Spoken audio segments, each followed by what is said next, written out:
আসসালামু আলাইকুম। একটি বিষয় নিয়ে আলোচনা করব। কিছুদিন আগে যে বিষয়টি নিয়ে দেশে বেশ আলোচনা সমালোচনা হয়েছিল, কিন্তু বিষয়টি এখন ফুললি ধামাচাপা পড়ে গেল। কেন, কী জন্য জানি না। আর সেটি হচ্ছে যে ঘোড়ার মাংস হারাম না হালাল। কিছুদিন আগে দেখলাম গাজীপুরে ঘোড়ার মাংস জবাই করে বিক্রি এবং খাওয়া দাওয়া চলছিল, বেশ জমজমাট।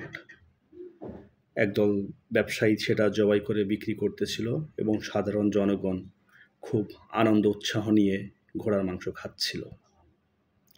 কিন্তু মাঝখান থেকে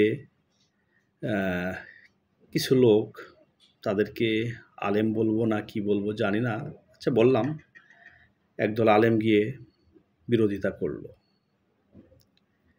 এবং তারা সম্ভবত অভিযোগ দাখিল করেছিল গাজীপুর প্রাণী সম্পদ কর্মকর্তার নিকট। তার পরিপ্রেক্ষিতে সেই প্রাণী সম্পদ কর্মকর্তা এসে এটি বন্ধ করে দেয়, নিষেধ করে দেয়। এখন আমার প্রশ্ন হলো যে ঘোড়ার মাংস কি হারাম না হালাল? হারাম হালালের বিষয়টা সব জাতি ধর্মের ক্ষেত্রে এটা ধর্মবিধান থেকে আসে। এটা ইচ্ছাকৃতভাবে কেউ দিতে পারে না, দেওয়ার অধিকার নাই, যেহেতু এটা সৃষ্টিকর্তার পক্ষ থেকে আসে। তো আমাদেরও সৃষ্টিকর্তার পক্ষ থেকে যে বিধানটি এসেছে আল কোরআন, সেই আল কোরআনে কি বলে এই ব্যাপারে আমার একটু জানার আগ্রহ জাগলো যে আসলে কি ঘোড়ার মাংস হালাল না হারাম। চলুন একটু পবিত্র কোরআনের দ্বারস্থ হয়ে দেখি এ ব্যাপারে আল্লাহ তাআলা কি বলেছেন। আমরা পবিত্র কোরআনের 2 নম্বর সূরা বাকারার 73 নম্বর আয়াতে এই ব্যাপারে একটি আদেশ আছে। আল্লাহ তাআলা বলেছেন, আল্লাহ তো তোমাদের জন্য শুধু মৃত পশু, রক্ত, শূকরের মাংস হারাম করেছে। অবশ্য আল্লাহ ছাড়া কারো নাম নিয়ে জবাই করা হয়েছে এমন সব প্রাণীর মাংসই তোমাদের জন্য হারাম করা হয়েছে। কিন্তু এই হারামের পরেও আল্লাহ তাআলা বলছে, কিন্তু একান্ত নিরুপায় অবস্থায় বিধান লঙ্ঘন করার কোনো রকম অভিপ্রায় ছাড়া শুধু ক্ষুধা নিবারণের জন্য তা খেলে কোনো দোষ নেই। নিশ্চয়ই আল্লাহ অতি ক্ষমাশীল, পরম দয়ালু। হারাম হালালের এই আয়াতটিতে আমরা দেখতে পাচ্ছি তাতে ঘোড়ার মাংস হারাম হওয়ার কোনো আলামত এখানে নাই। প্রকাশ্যে হোক বা আকার ইঙ্গিতে এখানে তেমন কিছুই নাই। তাহলে আমরা সূরা বাকারার 173 নম্বর আয়াতে কিছু পেলাম না। এরপরে আমরা 5 নম্বর সূরা মায়েদায় প্রথম আয়াতে এ ব্যাপারে বলা আছে। প্রথম আয়াতে আল্লাহ তাআলা বলছে, হে বিশ্বাসীগণ, তোমরা চুক্তিনামা মেনে চলো, ওয়াদা পালন করো। পরে জানানো হবে এমন কিছু ব্যতিক্রম বাদে তৃণভোজী সকল পশুর মাংস তোমাদের জন্য হালাল। আল্লাহ তাআলা এখানে বলতেছে যে তৃণভোজী সকল পশুর মাংস তোমাদের জন্য হালাল। সেক্ষেত্রে আমরা যদি ঘোড়াকে আয়াতের সাথে আনি, তাহলে আমরা দেখতে পাই যে ঘোড়া শতভাগ তৃণভোজী প্রাণী। ঘোড়া এমন একটি প্রাণী যে শতভাগ তৃণভোজী। তাহলে সূরা মায়েদার 1 নম্বর আয়াতে আল্লাহ তাআলা যে নির্দেশনা দিচ্ছেন, সেখানে ঘোড়া হারাম হওয়ার কোনো আলামত নাই। আল্লাহ তাআলা এখানে আরেকটু বলেছেন যে তবে ইহরাম বাঁধা অবস্থায় শিকার করা হালাল নয়। এটা ইহরামের হজ সম্পর্কিত বিষয়। আচ্ছা, এরপরে সূরা মায়েদার আবার 3 নম্বর আয়াতে আল্লাহ তাআলা বলছেন, তোমাদের জন্য হারাম করা হয়েছে যা মৃত পশু, রক্ত, শূকরের মাংস আর আল্লাহ ছাড়া অন্য কোনো নামে জবাইকৃত পশু, শ্বাসরোধে মৃত পশু, প্রহরে মৃত পশু, উপর থেকে পতনে মৃত পশু, মারামারি করতে গিয়ে মৃত পশু ও হিংস্র পশুর খাওয়ার পশুর মাংস, যেটা দেখাচ্ছে বাঘ, সিংহ, শিয়াল শিকার করে কোনো পশু মেরে ফেলেছে, খেয়েছে, খাওয়ার পরে যদি কোনো মাংস উচ্ছিষ্ট থাকে সেটা এখানে হারাম করেছেন আল্লাহ। তবে জীবিত অবস্থায় পেয়ে জবাই করে থাকলে সেটা ভিন্ন কথা। আল্লাহ তাআলা বলছে যে এই ঘটনার পরেও যদি পশুটা জীবিত থাকে তবে তোমরা জবাই করে খেলে সেটা ভিন্ন কথা। ৩ নম্বরে বলছে, আয়াতের ৩য় নম্বর হচ্ছে যে মূর্তি পূজার বেদিতে বলি দেওয়া পশুর মাংস, তাছাড়া জুয়ার তীর বা পাশা নিক্ষেপ করে ভাগ্য গণনা করাও হারাম। তাহলে এখানে ঘোড়া হারাম হওয়ার তেমন আলামত পাচ্ছি না, দেখছি না। আয়াতের শেষের দিকে আরেকটু বিষয় আছে, ইসলাম অর্থাৎ আল্লাহতে পরিপূর্ণ সমর্পণকেই তোমাদের ধর্ম হিসেবে মনোনীত করলাম। আল্লাহ তাআলা বলছেন যে ইসলামে বা আল্লাহতে পরিপূর্ণ সমর্পণকেই তোমাদের ধর্ম হিসেবে মনোনীত করলাম, অতএব হালাল ও হারামের বিধিবিধান আন্তরিকতার সাথে পালন করতে বলছে। তা আল্লাহ এখানে আবার নির্দেশ দিয়ে দিচ্ছে যে আমি তোমাদের জন্য যা হারাম এবং হালাল করেছি সেটা আন্তরিকতার সাথে পালন করতে হবে। তো এই আয়াতে দেখা যাচ্ছে যে আল্লাহ এখানে ঘোড়া হারাম করে নাই। তাহলে এই বিষয়টাকে হারাম করা হচ্ছে, হারাম মনে করা বা এটাকে হারাম বলা সরাসরি আল্লাহর কোরআন বিরোধী হয়ে যাচ্ছে, আল্লাহর বিধান বিরোধী হয়ে যাচ্ছে। কোরআনে হারাম হালাল অনেক আয়াত আছে, অনেক আয়াত। আমি মাঝখান থেকে কিছু আয়াত আলোচনা করতেছি যেটা এই পশু হারাম হালালের বিষয় সেটাই। সেক্ষেত্রে দেখা যাচ্ছে যে ঘোড়াকে যদি হারাম মনে করা হয় তাহলে সেটা আল্লাহর বিধান বিরোধী, কোরআন বিরোধী হয়ে যাচ্ছে। দেখি আমরা আরও ২-৪টা আয়াত দেখি, কোনো আকার ইঙ্গিত পাওয়া যায় কি ঘোড়া হারামের ব্যাপারে। এবার আমরা দেখব ৬ নম্বর সূরা আনামের ১১৯ নম্বর আয়াত। আল্লাহ তাআলা এখানে বলছেন, আল্লাহর নামে জবাই করা হয়েছে এমন পশুর মাংস কেন তোমরা খাবে না? তাহলে দেখা যাচ্ছে গাজীপুরে যারা ঘোড়া জবাই করেছে তারা মুসলমান এবং তারা আল্লাহর নাম নিয়ে জবাই করেছিল। ইয়াতে বলছে আল্লাহর নামে জবাই করা হয়েছে এমন পশুর মাংস কেন তোমরা খাবে না? তিনি তো সুস্পষ্টভাবে বলে দিয়েছেন তোমাদের জন্য কি হারাম।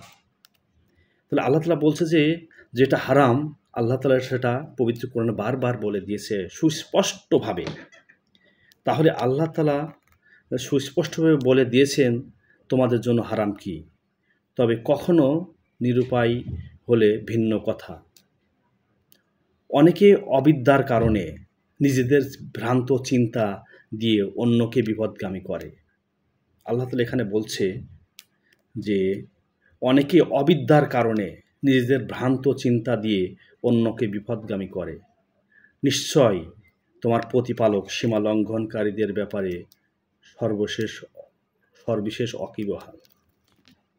তাহলে এই আয়াতেও আমরা ঘোড়া হারাম হওয়ার কোনো আলামত বা নির্দেশনা পাচ্ছি না।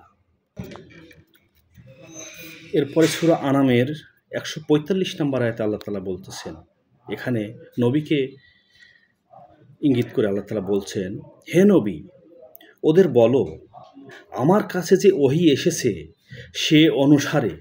আল্লাহ তাআলা নবীর মাধ্যমে বলাচ্ছে যে হে নবী ওদেরকে বলো আমার কাছে যে ওহী এসেছে সে অনুসারে মৃত পশু, বহমান রক্ত যেটা প্রবাহিত হচ্ছে সে রক্ত, শূকর, আল্লাহ ছাড়া অন্য কারো নামে জবাই করা পশুর মাংস ছাড়া সবই হালাল।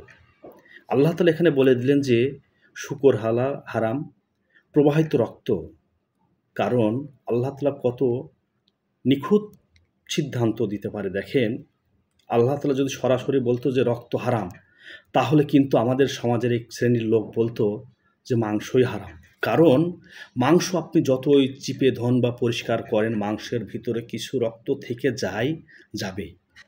এজন্য আল্লাহ এখানে কতটা স্পষ্টভাবে বলে দিয়েছেন যে প্রবাহিত রক্ত, শুধু রক্ত হারাম না, যে রক্তটা প্রবাহিত হচ্ছে সেইটা হারাম, কিন্তু মাংসের ভিতরে যে একটা রক্ত থেকে যায় সেটাকে আল্লাহ তাআলা হারাম বলেন নাই।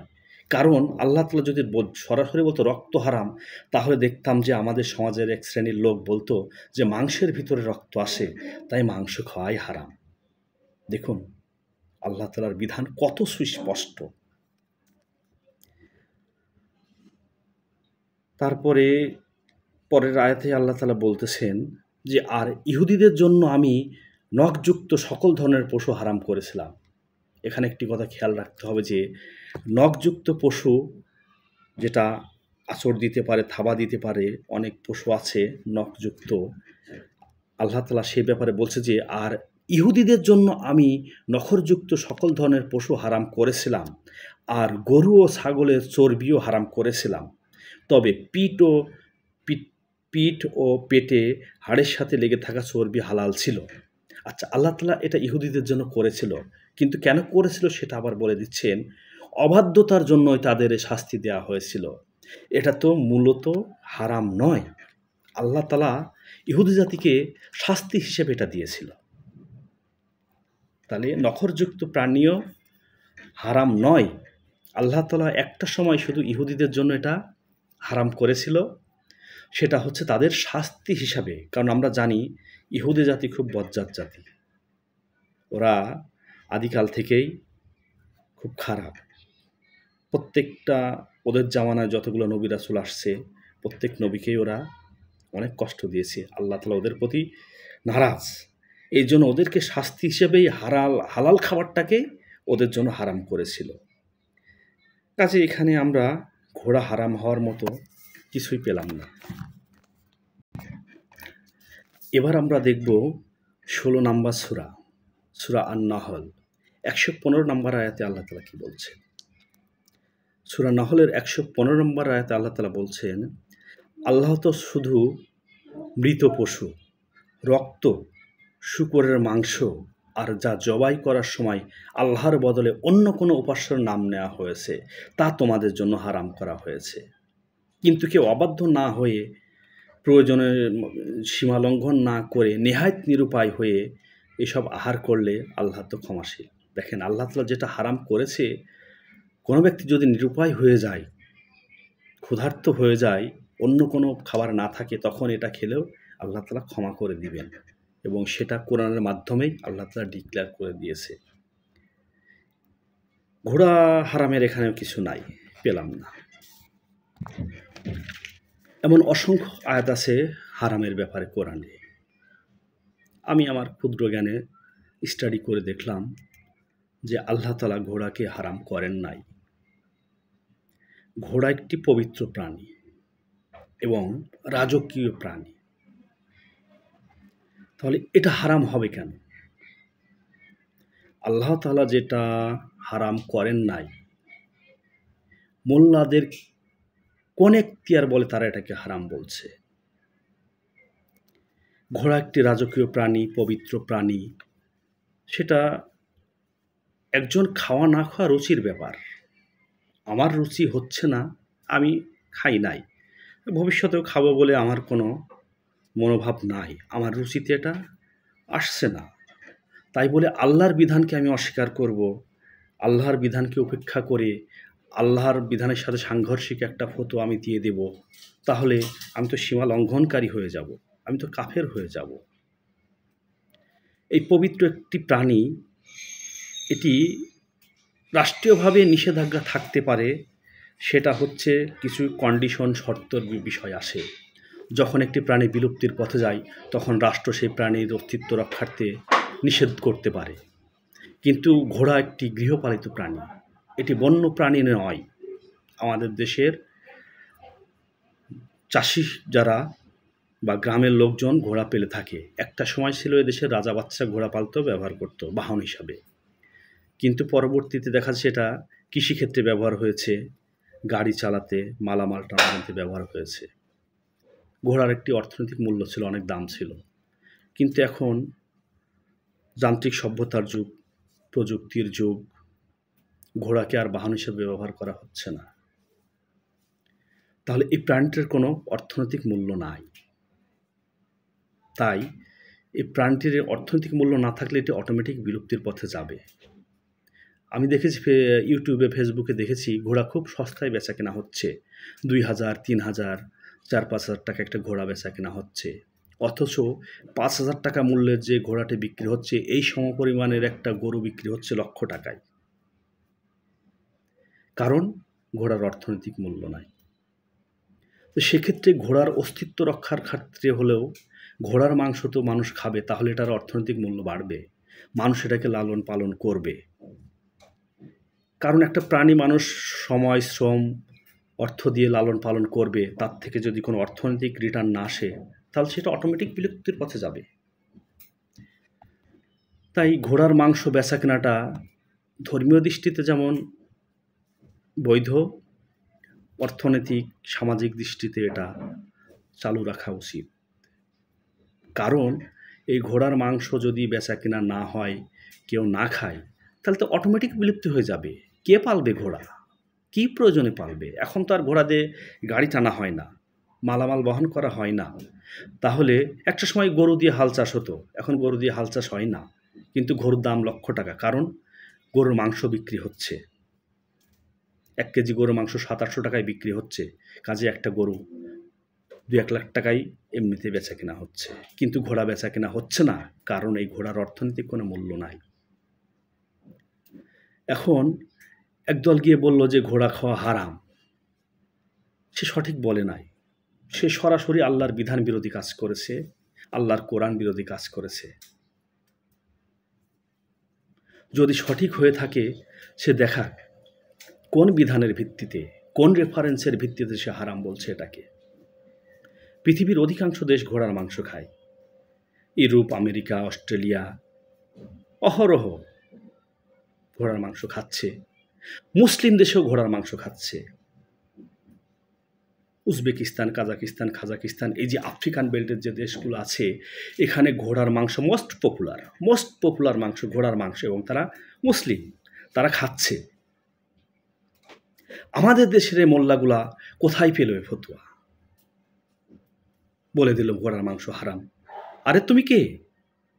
হারাম হালালের একমাত্র বিধানদাতা আল্লাহ তাআলা, তার রাসূলগণ। তুমি হারাম বলার কে? আবার এটাকে নিয়ে রাষ্ট্রীয় একজন এক্সিকিউটিভ, তিনি প্রাণী সম্পদ কর্মকর্তা গাজীপুরের, তিনি এটাকে নিষেধ করে দিলেন। আপনি কেন নিষেধ করলেন? আপনার এই নিষেধাজ্ঞার কারণে ঘোড়া বিলুপ্তি হয়ে যাবে দেশ থেকে। কে পুষবে ঘোড়া? ঘোড়া যদি জবাই করে মাংস খেত, বেচা কেনা হতো, তার অর্থনৈতিক মূল্য আসত। তখন মানুষ ঘোড়া লালন পালন করত। গরু, ছাগল, মহিষ, ভেড়া যেভাবে লালিত পালিত হচ্ছে, ঘোড়াকে এভাবে লালন পালন করত। আপনি নিষেধাজ্ঞা দিলেন, আপনি তো ঘোড়ার জন্য ক্ষতি করলেন। ঘোড়া বিলুপ্তির পথে আপনি সিদ্ধান্ত দিয়েছেন। আপনার এটা ঠিক হয় নাই। আমি গাজীপুরে সেই ভাইদের প্রতি আহ্বান জানাবো, যারা ঘোড়ার মাংস বেচা কেনা করতেছিলেন, আপনারা সিদ্ধান্ত নিন, আপনারা আইনের দ্বারস্থ হন। আইনের দ্বারস্থ হন, আপনারা এটা জবাই করতে পারবেন, বেচা কেনা করতে পারবেন। কারণ আপনারা 100% রাইট। হালাল কাজ, আল্লাহর বিধানসম্মত কাজ, শরিয়া সম্মত। আপনারা সঠিক ছিলেন, সঠিক থাকবেন। আপনারা আইনের দ্বারস্থ হন। এটা আদালত থেকে আপনাদেরকে রায় দিয়ে দিবে যে ঘোড়া জবাই করা যাবে, মাংস বেচা কেনা করা যাবে। কারণ এই ঘোড়ার মাংস যদি সমাজে খাওয়ার প্রচলন না আসে, আমাদের দেশ থেকে ঘোড়া বিলুপ্তি হয়ে যাবে। ঘোড়া খুঁজে পাওয়া যাবে না। কারণ এমন কিছু দেখেন, যে জিনিসের অর্থনৈতিক মূল্য নাই, তার অস্তিত্ব কোথায় আছে পৃথিবীতে? কোথাও নাই। অর্থনৈতিক মূল্য না থাকলে তার অস্তিত্ব থাকবে না, থাকেও না সাধারণত। কাজেই গাজীপুরের ভাইদের প্রতি আহ্বান রইল, আপনারা যারা ঘোড়ার মাংস বেচা কেনা করতেছিলেন, আপনারা একটু আইনের দ্বারস্থ হন, আদালতে যান, এটা একটা রিট আপিল করেন, আদালত আপনাদের পক্ষে রায় দিবে, আইন আপনাদের পক্ষে থাকবে। প্রয়োজনে যদি প্রয়োজন মনে করেন আমার সাথে যোগাযোগ করবেন। আপনাদেরকে যতটুকু পরামর্শ সহযোগিতা করার আমি আপনাদের জন্য করব। আর এদেশের আলেম সমাজের প্রতি আমার প্রশ্ন রইল, আপনারা তো পান থেকে চুন খসলে মঞ্চ কাঁপিয়ে ফেলেন, মাইকের স্পিকার ফাটিয়ে ফেলেন, রাজপথ উত্তাল করে ফেলেন। আল্লাহর বিধান বিরোধীও আনবেন না আপনারা। আল্লাহর বিধান ছাড়া কোনো কিছু বোঝেন না, শোনেন না। তো এই যে ঘোড়ার মাংস হালাল একটা জিনিস হারাম করে দিল, এদেশের অনেক বড় বড় আলেম রয়েছেন, আন্তর্জাতিক খ্যাতিসম্পন্ন আলেমদের আমরা নাম শুনতে পাই। একটা আলেমের মুখ থেকে একটা কথা আসলো না কেন? কিসের আলেম? আপনার জ্ঞান কত দূর? আপনি মাদ্রাসায় পড়েছেন 70 বছর, অনেক কিছু শিখেছেন, আমি মাদ্রাসায় পা দিই নাই। আপনি আমাকে বুঝিয়ে দিয়ে যান যে ঘোড়ার মাংস হারাম। আমি অবুঝ, আমি নালায়েক, আমার জ্ঞান নাই, আমি আরবি পড়তে পারি না। আমি এই বাংলা কোরআন পড়ে এটুকু জ্ঞান আমার এসেছে যে ঘোড়ার মাংস হারাম নয়, ঘোড়ার মাংস হালাল। আপনি এত বড় আলেম, দেশ বরেণ্য কত আলেম রয়েছে, কাউকে নাম ধরে ছোট করতে চাচ্ছি না। বাংলার জমিনে যদি একজন আলেম থাকেন, আমি বুঝতেছি না, আমার ইসলাম সম্পর্কে জ্ঞান কম, কোরআন সম্পর্কে জ্ঞান কম, আমাকে বুঝিয়ে দেন যে ঘোড়ার মাংস আল্লাহ হারাম করেছে। আমাকে বুঝিয়ে দেন, আমি বুঝতে চাই। আমি বুঝতেছি না যে ঘোড়ার মাংস হারাম। আর যদি ঘোড়ার মাংস হারাম না হয়ে হালাল হয়ে থাকে, তাহলে একটা আলেম এটার প্রতিবাদ করলো না কেন? মঞ্চ কাঁপানো, মাইক ফাটানো, রাজপথ উত্তাল করা এত আলেম দেশে, অথচ আল্লাহর বিধান বিরোধী, কোরআন বিরোধী একটা সিদ্ধান্ত হলো, একটা কাজ হলো, একটা আলেমের মুখ থেকে টু শব্দ বের হলো না কেন? কিসের আলেম? কি এখানে কোনো ধান্দা হচ্ছে না? অথচ রাজনীতির মাঠে তো জীবন দেওয়ার জন্য পড়ে আছেন। হ্যাঁ, মির্জা ফখরুল সাহেব একটু বলেছে যে এই রাজনীতির সাথে কোরআনের সম্পর্ক নাই। এমন কোনো আলেম নাই যেটার প্রতিবাদ করেন নাই। ফখরুল সাহেবের বিষয়টা প্রতিবাদ করতে পারলেন, অথচ আল্লাহর বিধান মোতাবেক এই হালাল জিনিসটাকে হারাম করে দেয়া হলো, একটা টু শব্দ নাই। কি ধান্দা হচ্ছে না এখানে? রাজনীতি করলে ধান্দা হয়, ক্ষমতা হয়, মাস্তানি করা যায়, গুন্ডামি করা যায়, লুচ্চামি করা যায়, সেটার প্রতিবাদ করতে পারেন। হ্যাঁ, অথচ এই বিষয়টা নিয়ে একজন আলেম মুখ খুললেন না। আমি হতে পারে আমার জ্ঞান নাই, হতে পারে এটা হারাম, আল্লাহ তাআলা কোনোভাবে কোনো জায়গায় হারাম করেছে, কিন্তু আমি বুঝতে চাই, এদেশের জনগণ বুঝতে চায় যে ঘোড়া কোন রেফারেন্সে, কোন তথ্যের, কোন বিধানের ভিত্তিতে হারাম করা হয়েছে। সমগ্র আলেম সমাজের কাছে আমার প্রশ্ন, আমি জানতে চাই, আমাকে একটু বুঝিয়ে দেন। আপনার যদি সময় হয়, মেহেরবানি করে আমাকে 5 মিনিট সময় দিয়ে ভার্চুয়াল জগতে হোক বা সাক্ষাতে হোক আমাকে ডাকেন, আমি আপনার দ্বারস্থ হব। আমি এটা জানতে চাই, ঘোড়ার মাংস কোন বিধানে, কে, কোন কিতাবে, কে হারাম করলো এটা। ধন্যবাদ সবাইকে। আপনিও আপনার মতামত জানাতে পারেন আমার আলোচনায়। হয়তোবা আমার থেকে আপনার জ্ঞান অনেক বেশি, আপনি অনেক কিছু জানেন যেটা আমার জানা নাই, আমার বুঝে নাই। আসসালামু আলাইকুম।